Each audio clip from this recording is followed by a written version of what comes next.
بہت بڑے واعظ خطیب تھے، اپنے وقت کے قاضی تھے، ایک بڑی مسجد کے امام بھی تھے۔ ان کے چھوٹے بھائی احمد غزالی ذکر و شغل میں لگے رہتے، اور ان کی عادت تھی کہ وہ مسجد میں جا کر نماز پڑھنے کی بجائے اپنی نماز خلوت میں پڑھ لیا کرتے تھے۔ ایک دن امام غزالی رحمت اللہ علیہ نے والدہ سے عرض کیا، اماں، لوگ مجھ پر اعتراض کرتے ہیں تیرا سگا بھائی تیرے پیچھے نماز نہیں پڑھتا اور اپنی علیحدہ پڑھ لیتا ہے، آخر کیا بات ہے؟ تو آپ بھائی سے کہیں کہ الگ پڑھنے کی بجائے میرے پیچھے جماعت سے پڑھ لیا کرے۔ ماں نے چھوٹے بیٹے کو بلایا، بیٹے تم اب بڑے بھائی کے پیچھے نماز پڑھ لیا کرو۔ کہنے لگے امی میں پڑھوں گا۔ چنانچہ اگلی نماز میں امام غزالی رحمت اللہ علیہ نے امامت کروائی، اور احمد غزالی رحمت اللہ علیہ نے ان کے پیچھے نیت باندھ لی، ایک رکعت نماز پڑھ لی۔ جب دوسری رکعت میں کھڑے ہوئے تو احمد غزالی رحمت اللہ علیہ نے نماز کی نیت توڑ دی اور جماعت میں سے نکل کر علیحدہ آ کر نماز پڑھی، گھر آ گئے۔ اب نماز کے بعد لوگوں نے امام غزالی پر اور اعتراضات کیے کہ تیرے بھائی نے تو ایک رکعت پڑھی اور دوسری رکعت نماز توڑ کر چلے گئے۔ امام غزالی بڑے مغموم ہوئے، پریشان ہوئے، پھر آ کر والدہ کی خدمت میں عرض کیا، اماں اس بھائی نے تو ایک رکعت پڑھی پھر نماز توڑ کے آ گیا اور زیادہ میری بے عزتی کروا دی۔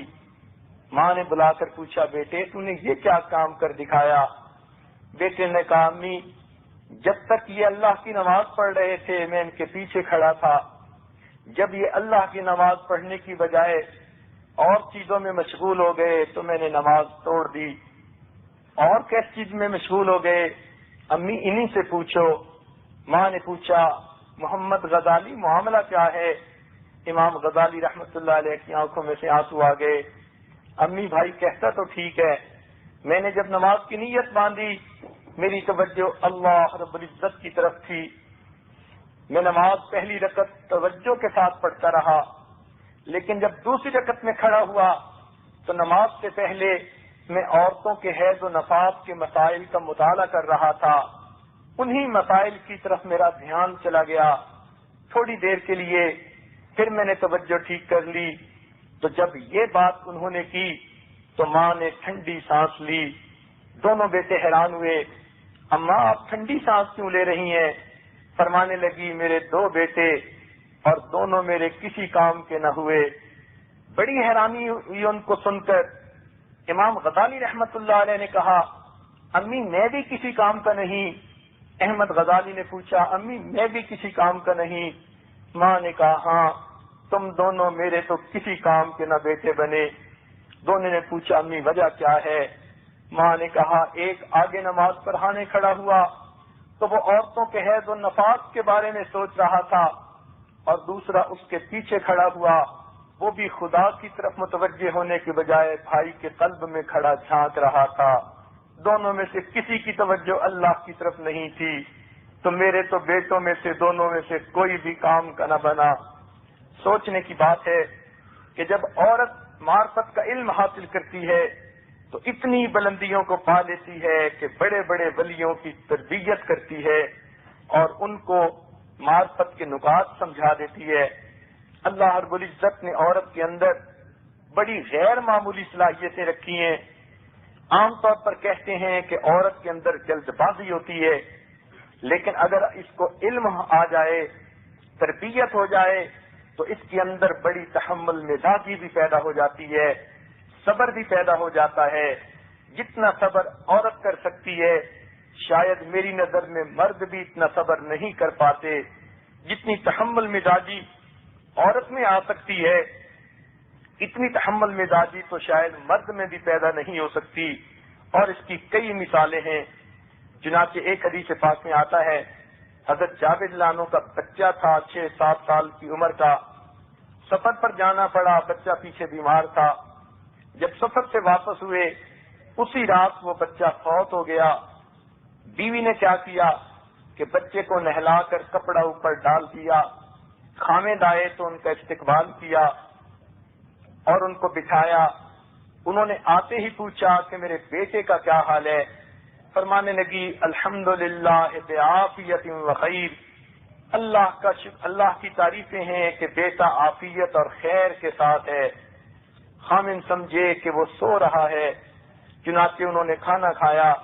جب کھانے کے دوران میاں بیوی نے دونوں بات چیت کرنے لگے، آپس میں الفت و محبت کی باتیں ہونے لگیں اور خامن کا مزاج محبت کی طرف مائل ہوا، تو اس وقت اپنے خامن سے پوچھتی ہیں ایک مسئلہ مجھے آپ سے پوچھنا ہے کہ اگر کوئی کسی کو امانت دے اور کچھ وقت کے بعد واپس مانگے تو خوشی خوشی امانت دینی چاہیے یا اس کو دل تنگ ہو کر امانت دینی چاہیے؟ جابر رضی اللہ عنہ نے فرمایا کہ نہیں، خوشی خوشی دینی چاہیے، امانت تو اس کا حق ہوتا ہے۔ جب انہوں نے یہ بات کہی تو فرمانے لگیں اللہ رب العزت نے بھی ہم دونوں کو امانت دی تھی اور اللہ رب العزت نے وہ امانت واپس لے لی، اب آپ کی خوشی خوشی اس امانت کو واپس کر دیجئے۔ حیران ہو کر پوچھنے لگے کیا بات ہے؟ فرمانے لگیں کہ بیٹا فوت ہو گیا، میں نے نہلا دیا، کفن پہنا دیا، لیٹا ہوا ہے، اسے جا کر قبرستان میں دفن کر دیجئے۔ سوچنے کی بات ہے، عورت کے اندر صبر کا پہاڑ آ گیا، علم نے اس کو اتنے پہاڑ کی طرح استقامت عطا فرما دی۔ آج کی عورتیں ہوتی رو رو کے حال برا کیا ہوتا، خامد آتا بیوی کو دیکھ کے اس کو بھی رونا پڑ جاتا، کوہرام مچا ہوتا، مگر وہ عورتیں بات کو سمجھتی تھیں۔ انہوں نے یہ سوچا میرا خامد پردیس سے آ رہا ہے، آتے ہی اسے یہ خبر ملے گی تو صدمہ پہنچے گا، تو اپنے خامد کو میں صدمے سے بچا لوں۔ کتنی اچھی بیوی تھی جس نے خامد کا محبت سے استقبال کیا اور کھانا کھلایا، اور جب میاں بیوی دونوں محبت پیار کی باتیں کر چکے اور خامد کا دل اس وقت ہر بات کو سننے کے لیے آمادہ ہو گیا، تب ان کو بات بتائی اور تب ان کے خامد نے جا کر اپنے بیٹے کو دفن کیا۔ تو عورت کے اندر تو ایسا تحمل بھی پیدا ہو جاتا ہے۔ بلکہ اس سے بڑھ کر ایک مثال سن لیجئے، امت کی محسنہ سیدہ خدیجہ الکبریٰ رضی اللہ تعالی عنہا ہے، ان کے امت پر بڑے احسانات ہیں۔ چنانچہ جب نبی علیہ الصلوۃ والسلام کا ان سے نکاح ہوا، انہوں نے اپنا پورا مال نبی علیہ السلام کی خدمت میں پیش کر دیا۔ نبی علیہ السلام اس سے پہلے مدینہ کے فقراء میں سمجھے جاتے تھے کہ جن کے پاس پیسوں کی کمی ہوتی ہے، لیکن نکاح کے بعد مدینہ کے امراء میں شمار ہو گئے۔ اللہ نے وہ سب مال دین کی خاطر خرچ کروا دیا۔ چنانچہ جب نبی علیہ الصلوۃ والسلام غار حرا میں تشریف لے جاتے تھے، ایک دن آپ پر وحی اتری، آپ نے جبرائیل علیہ الصلوۃ والسلام کو اصلی شکل میں دیکھا۔ ان کے 600 پر تھے۔ حدیث پاک کا مفہوم ہے ایک پر کو بچھائیں تو وہ پھیلائیں تو وہ مشرق کو ڈھانپ لیتے ہیں، دوسرے کو پھیلائیں تو مغرب کو ڈھانپ لیتے ہیں۔ اتنا بڑا ان کا قد ہے کہ وہ پورے آسمان کو ڈھانپ لیتے ہیں۔ چہرہ ان کا سورج سے زیادہ روشن ہے اور اتنی برق رفتاری ہے کہ اگر بارش کا قطرہ زمین سے ایک بالش اونچا ہو، اس سے پہلے کہ وہ قطرہ زمین پر گرے، جبرائیل علیہ السلام سدرۃ المنتہا سے زمین پر آ کر پھر واپس جا سکتے ہیں۔ اللہ نے اتنی تیز رفتاری عطا فرمائی۔ اب اتنے بڑے فرشتے کو آپ نے پہلی مرتبہ اصلی حالت میں جب دیکھا تو نبی علیہ الصلوۃ والسلام کے اوپر ایک خوف کی سی کیفیت طاری ہو گئی۔ چنانچہ آپ گھر آئے، بخاری شریف کی روایت ہے، آپ نے فرمایا زملونی زملونی زملونی، مجھے کمبل اڑا دو، کمبل اڑا دو۔ چنانچہ بی بی خدیجہ الکبریٰ نے فوراً کمبل لپیٹ دیا، آپ لیٹ گئے۔ نبی علیہ السلام نے فرمایا لقد خشیت علی نفسی، مجھے ڈر ہے کہ کہیں میری جان نہ نکل جائے۔ پوچھا اے میرے آقا کیا ہوا؟ نبی علیہ السلام نے پورا واقعہ سنایا۔ اب کوئی آج کی عورت ہوتی رونے پیٹنے بیٹھ جاتی، میرے خامد پہ اثر ہو گیا، میرے خامد نے جن دیکھ لیا، میرے خامد پہ کسی نے کچھ کر ڈالا، میری زندگی کا کیا بنے گا؟ مگر وہ ایسی عورت نہیں تھی، انہوں نے اتنی بڑی بات سن لی مگر پھر کہنے لگیں کہ اے اللہ کے نبی آپ اطمینان رکھیے، انک لتصل الرحم، اللہ ہرگز نہیں، واللہ اللہ کی قسم لا یخزیک اللہ ابدا، اللہ رب العزت آپ کو کبھی ضائع نہیں کرے گا، رسوا نہیں کرے گا۔ انک لتصل الرحم، آپ تو صلہ رحمی کرنے والے ہیں۔ وتکسب المعدوم، جس کے پاس کچھ نہیں ہوتا اس کو کما کر دینے والے ہیں۔ وتقرئ الضیف، آپ مہمان نوازی کرنے والے ہیں۔ وتحمل الکل، اور آپ تو دوسروں کا بوجھ اٹھانے والے ہیں۔ وتعین علی نوائب الحق، اور آپ تو نیک باتوں میں مدد اور تعاون کرنے والے ہیں۔ چنانچہ ان الفاظ سے نبی علیہ السلام کو تسلی دی۔ آج کون بیوی ہے جس کا خامند پریشان ہو اور وہ خامند کی اچھی صفات گنوا کر کہیں کہ آپ کے اندر یہ اچھی باتیں ہیں، اللہ آپ کی مدد کریں گے۔ عورتیں تو ایسے موقعوں پر اور زیادہ دوسرے کا دل تھوڑا کر بیٹھتی ہیں، مگر خدیجہ الکبریٰ رضی اللہ تعالی عنہا کا احسان ہے، انہوں نے تسلی کے الفاظ بھی کہے اور پھر ان کا جگرا دیکھیے، ان کا دل دیکھیے۔ یہی نہیں کہ زبانی تسلی دی، بلکہ نبی علیہ السلام کی تھوڑی حالت بہتر ہوئی تو آپ کا ہاتھ پکڑ کر وہ آپ کو اپنے ایک رشتہ دار کے پاس لے گئیں جن کا نام ورقہ بن نوفل تھا۔ یہ پہلے تو مشرکین میں سے تھے، لیکن انہوں نے کتاب کا علم حاصل کیا اور یہ کتاب کی کتابت کیا کرتے تھے اور یہ اہل کتاب میں شامل ہو گئے۔ مشرکین میں سے یہی ہیں جن کا شمار اہل کتاب میں سے ہوا۔ انہوں نے ان کو جا کر کہا کہ یہ آپ کے بھتیجے کیا کہتے ہیں، اسمع لابن اخیک، کہ اپنے بھائی کے بیٹے کی بات تو سنیں، یعنی سنیں نبی علیہ السلام کیا کہتے ہیں۔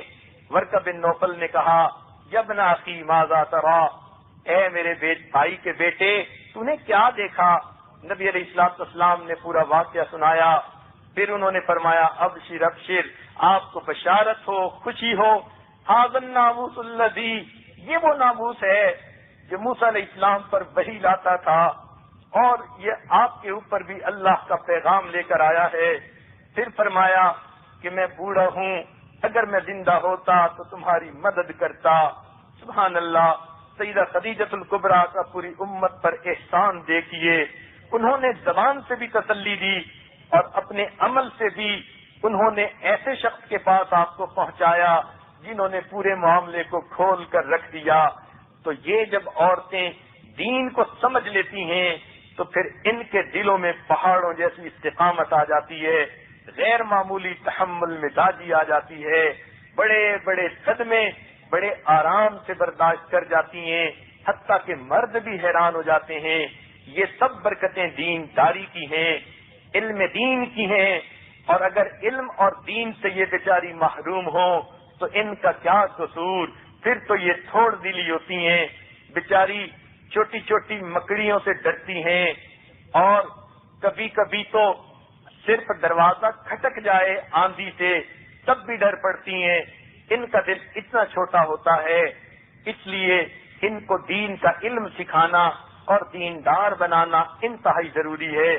نبی علیہ السلام نے جنگ احد میں جب اپنے چچا امیر حمزہ رضی اللہ عنہ کو دیکھا، ان کی لاش کا مسلح بنا پڑا تھا، جگر ان کا دل نکال لیا گیا تھا اور ان کی آنکھیں نکال لی گئی تھیں، کان کاٹ دیے گئے تھے، ہندا نے ان کا ہار بنا کر اپنے گلے میں پہنا تھا۔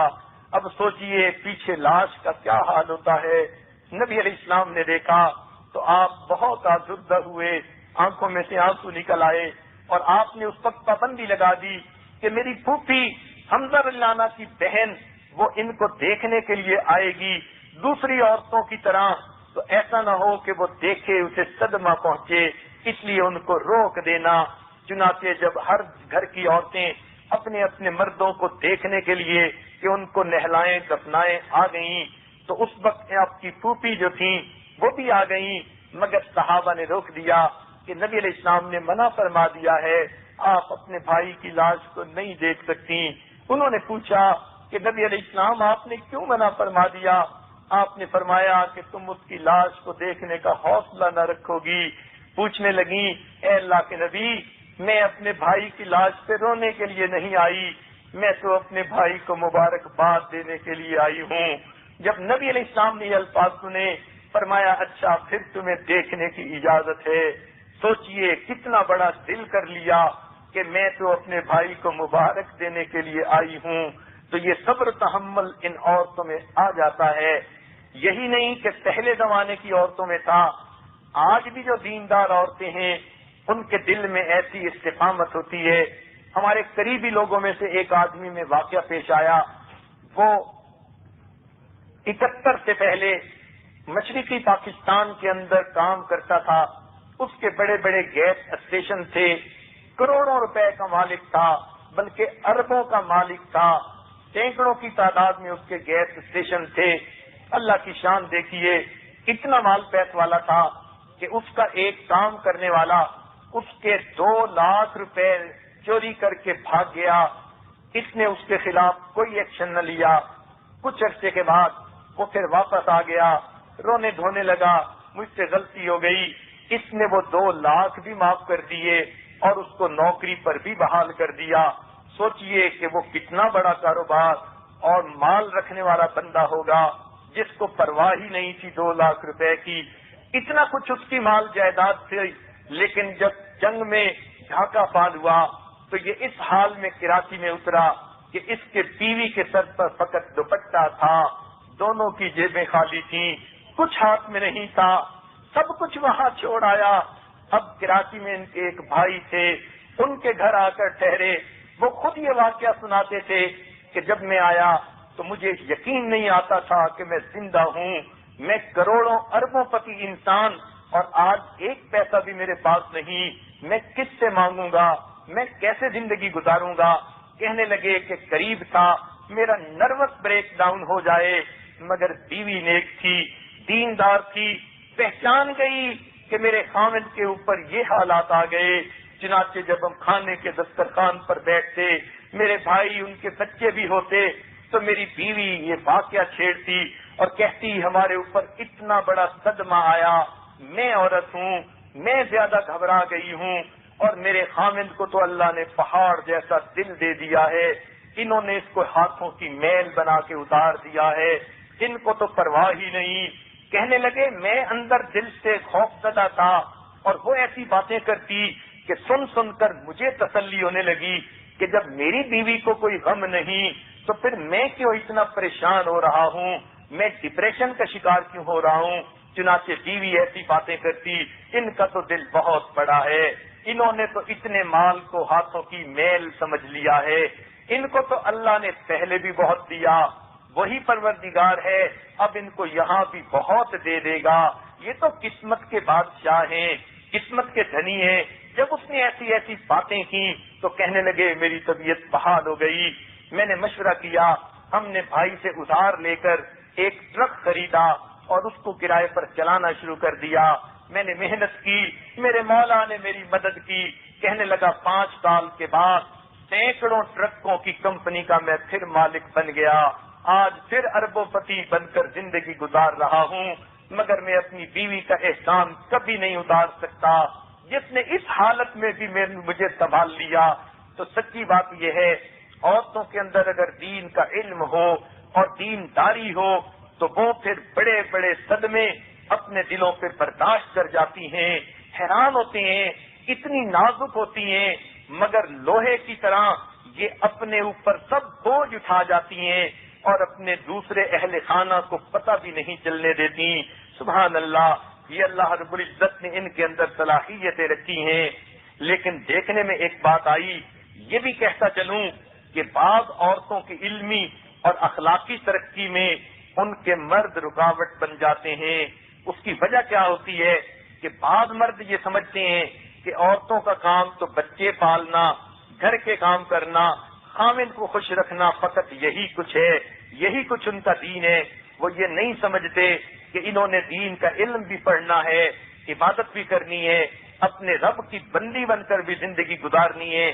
اسی غلط فہمی کی وجہ سے ایسے مرد اپنی عورتوں کو دین کی تعلیم نہیں دلوا دے، بس واجبی سا قرآن مجید پڑھا دیا، چند مسائل بہشتی زیور کے سکھلا دیے اور زیادہ نہیں پڑھنے دیتے. حالانکہ عورتوں میں علم کی صلاحیت زیادہ ہوتی ہے، وہ اگر چاہیں تو بخاری شریف تک کی تعلیم حاصل کر سکتی ہیں، مگر گھر کے مرد ان کی اجازت نہیں دیتے.